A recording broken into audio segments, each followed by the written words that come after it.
Massive Ethereum buying, and retail has no idea. Ethereum prices have been sliding for weeks lately, and you might be thinking, is Ethereum finished, or should I stop paying attention? But here is the facts. Right now, the biggest buyers of Ethereum aren't retail investors, they are institutions. They are buying quietly, openly, and in massive amounts. So, why are they loading up on Ethereum while the price keeps falling? Is something big happening behind the scenes that we can't see? That is exactly what we are going to uncover in today's video. Why they are buying Ethereum now, even when the price isn't moving up. Let's dive in.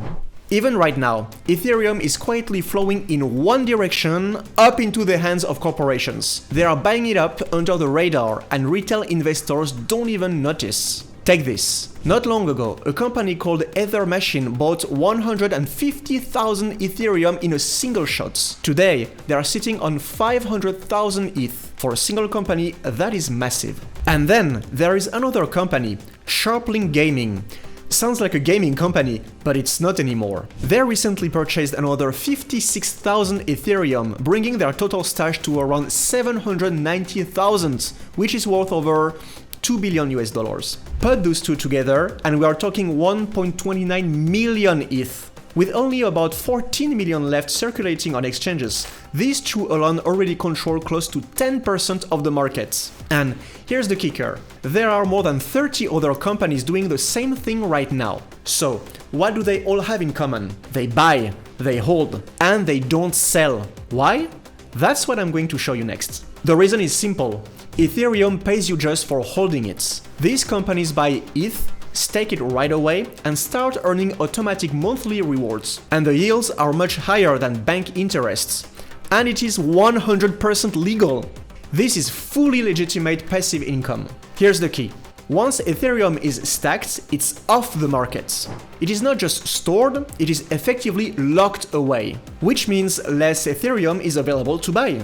Bitcoin gets scarce because mining rewards shrink. Ethereum gets scarce because it locks itself up. So, even if the price is falling, demand stays steady while supply disappears. That's not just a buying strategy, that is a structural shift in the markets. This isn't short-term chart watching, this is how people who see the future are positioning themselves today. On paper, their targets sound small. They say they aim to secure 5% of all Ethereum. It doesn't sound like much, right? What if 20 companies set the same targets? Ethereum would vanish from public markets, leaving retail investors shut out. And here is the scary part. Reality is moving faster than theory. Some companies have already gone further, officially announcing, we are going to secure 7% of all Ethereum. And it is not just one or two. More companies keep stepping in, and the available supply is shrinking way faster than most people realize.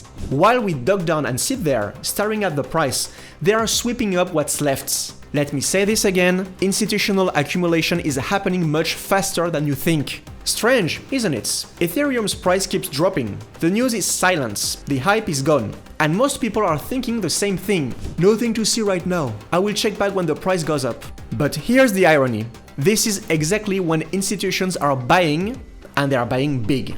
Which means, while we sit still, someone else is building the future. Notice how the headlines always focus on people who bought after the rally, and how the conversations around us are always the same, oh, I should have bought back then. Very few people actually see this trend as it's happening.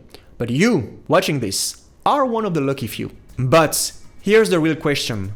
Why Ethereum? Out of all the coins out there, why are institutions zeroing in on Ethereum, not Bitcoin, not other altcoins? The answer is simple. Ethereum has smart contracts. That means Ethereum isn't just something you buy and hold.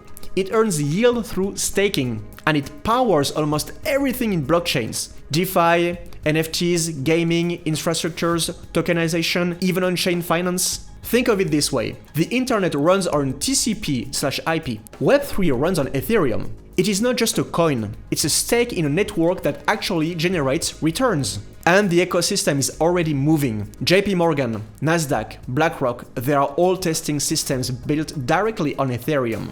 In other words, Ethereum isn't just an investment, it is becoming the foundational asset for the next generation of finance. Right now, Ethereum is dropping. The news is quiet, the mood is weak. But behind the scenes, capital is moving. quietly, steadily, and it's flowing straight into Ethereum. Institutions are buying, accumulating, and locking it away. And they all have one thing in common: they have no intention of selling.